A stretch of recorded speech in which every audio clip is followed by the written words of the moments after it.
Kolkata press ক্লাবে আড়ম্বরের সঙ্গে অনুষ্ঠিত হলো ৮ম সমাজ কল্যাণ রত্ন সম্মান ২০২৫। রিপোর্টার্স অ্যান্ড ফটোগ্রাফার্স অ্যাসোসিয়েশন ও ইন্ডিয়ান ইনস্টিটিউট অফ জার্নালিস্টের যৌথ উদ্যোগে সম্মান প্রদান অনুষ্ঠান সুসম্পন্ন হলো। গান গেয়ে অনুষ্ঠানের শুভ সূচনা করেন পণ্ডিত মল্লার ঘোষ। এই অনুষ্ঠানের মঞ্চে উপস্থিত ছিলেন মেয়র পরিষদ সদস্য স্বপন সমাদ্দার, সঙ্গীত পরিচালক মল্লার ঘোষ, সংস্থার সভাপতি দেবযানী ঘোষ, সহসভাপতি সঞ্জয় তাওয়ার, এই সংস্থার প্রতিষ্ঠাতা ও সম্পাদক অনুপ কুমার বর্ধন, সাংস্কৃতিক সম্পাদক মৌসুমী বর্ধন ও আহ্বায়ক অপর্ণা দে।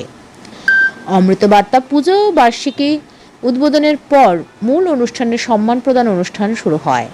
এবারের মোট 9 জনকে সমাজ কল্যাণ রত্ন সম্মান প্রদান করা হয়। তারা হলেন BL সঞ্জয় তাওয়ার, রামানন্দ আগরওয়াল, অলোক ফাউন্ডেশন সংগঠন, তুষার পাটওয়ারি, রাজদীপ দাস, স্বপন সমাদ্দার, ডক্টর অনিরুদ্ধ পাল, মল্লার ঘোষ, KK সিংঘানিয়া।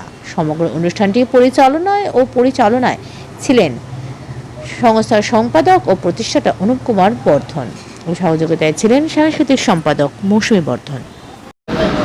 এটা খুবই ভালো প্রোগ্রাম, কারণ প্রত্যেকটি মানুষই চায় তাদের কর্মজীবনে তাদের কাজের স্বীকৃতি পেলে মানুষ আরও নতুন উদ্যমে নতুন উৎসাহ নিয়ে কাজ করতে নেমে যায়। অনুপ বর্ধন আজকের এই রিপোর্টার্স অ্যান্ড ফটোগ্রাফার্স অ্যাসোসিয়েশন এবং সহযোগিতায় ইন্ডিয়ান ইনস্টিটিউট অফ জার্নালিস্ট যৌথ উদ্যোগে যে কাজটা হচ্ছে, এটা খুব সমাজের পক্ষে অনেক ভালো উদ্যোগ। এই কাজটা অনুপ বর্ধন দীর্ঘদিন ধরে করে আসছে সবাইকে সঙ্গে নিয়ে। তাদেরকে অনেক শুভেচ্ছা, অভিনন্দন, আরও ভালো করে এগিয়ে যাক। সমাজে আজকে যারা সম্মানিত হলেন তারা আগামী দিনে আরও ভালো কাজ করুক এবং সত্যিকারের সমাজ গড়ার লক্ষ্যে তারা এগিয়ে আসুক। আত্মকেন্দ্রিকতা নয়, ব্যক্তিগত স্বার্থ নয়, সামাজিক স্বার্থে সমাজ গড়ার লক্ষ্যে সবাই মিলে যদি এগিয়ে আসে এবং সবাই যদি তাদের কাজটা করতে পারে, তাহলে কিন্তু আজকের এই অনুষ্ঠানের সম্পূর্ণ সার্থকতা এবং সফলতা। এই উদ্যোগ তো অত্যন্ত সাধুবাদ প্রাপ্য এই উদ্যোগে। আর সব থেকে যেটা বড় কথা সেটা হচ্ছে অনুপদা নিরলস পরিশ্রম করে এই 8 বছর ধরে কিন্তু বিভিন্ন মানুষকে এই সম্মানটা প্রদান করছেন, যাতে তারা আরও ভালো কাজ করার অনুপ্রেরণা পায়। এবং এই যে উদ্যোগ, এটা কিন্তু উভয় পক্ষেরই একটা স্টেপিং স্টোন আমি বলবো, কারণ এই অনুপ্রেরণায় মানুষ আরও যত ভালো কাজ করবেন, অনুপদাও কিন্তু আরও বেশি সংখ্যক মানুষকে এই সমাজরত্ন সম্মানটা দিতে পারবেন।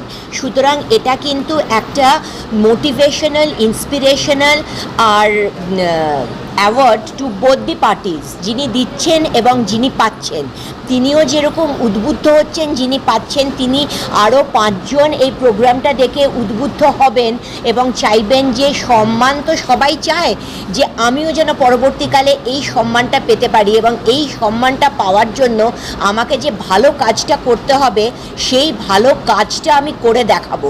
সেইটার সে সমাজ কল্যাণ রত্ন তো বুঝতেই পারছে, তো সবাই সমাজে যারা উন্নয়ন করছে, যারা সমাজের পাশে দাঁড়িয়ে কাজ করছে, নিরলস প্রচেষ্টা করছে, নিজের পকেটের পয়সা দেয় করে কাজ করে, কেউ কারো থেকে জোগাড় করে দেয়, সবাই কাজ।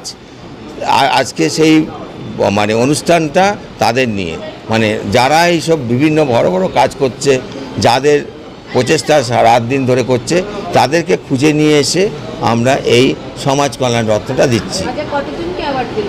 মোট 11 জন আছে, 2 জন তো আসেনি, তো অনেকেই আসেনি। এটাই আমার পরবর্তী প্রোগ্রাম বলবো।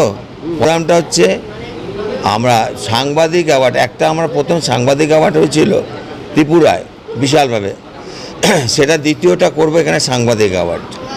আর সেই সাংবাদিক অ্যাওয়ার্ডটা করব মোট 20 জনকে দেব, ফটোগ্রাফার এবং মিডিয়া যুক্ত করে 20 জনকে আমি দেব।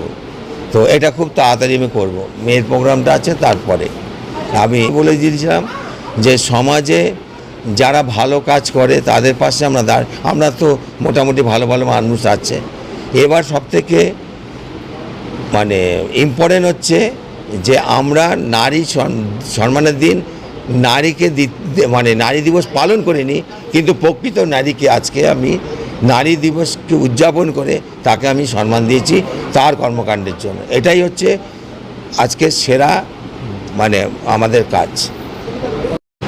এই উদ্যোগ নিয়ে আমি প্রত্যেকবারই একটাই কথা বলি যে আমি খুব প্রাউড ফিল করি যে আমি রিপোর্টার অ্যান্ড ফটোগ্রাফার অ্যাসোসিয়েশনের কালচারাল সেক্রেটারি। তার কারণ হ্যাঁ, অনেকে এই কথাটা আজকে মন খুলেই কথাটা বলছি যে এই জায়গায় অনেকে অনেক কথা বলে যে বাবার প্রিভিলেজে মেয়ে উঠে গেছে, কিন্তু এটা কেউই জানে না যে আমার বাবা কোনোদিনও কাউকে প্রিভিলেজ দেয়নি, সেটা নিজের মেয়েই হোক না কেন।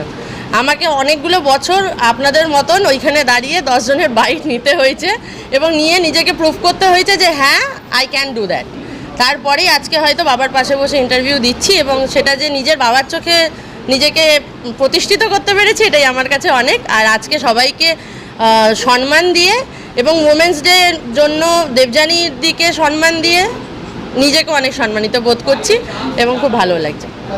মাস চলছে, 27 এপ্রিল হাইজেস্ট ফ্যাশন ডিভা সিজন 2 হতে চলেছে পার্ক প্রাইম কলকাতায়। এটা আমার সিজন 2 এবং এইখানে আমার আগের বছর যেটা হয়েছিল, যেটা সবাই জানে, যেটা একটা বিউটি প্যাজেন্ট, কিন্তু এই বছরে আমার বিউটি প্যাজেন্টের সঙ্গে আমরা একটা সেরা বাঙালিয়ানা সম্মান রাখছি, যেখানে আমরা ফিল্ম ইন্ডাস্ট্রির কিছু চেনা জানা মুখকে সম্মানিত করব, যেমন সেরা গায়িকা, সঙ্গীত শিল্পী, পরিচালক থেকে শুরু করে এরকম কিছু টাইটেলসে।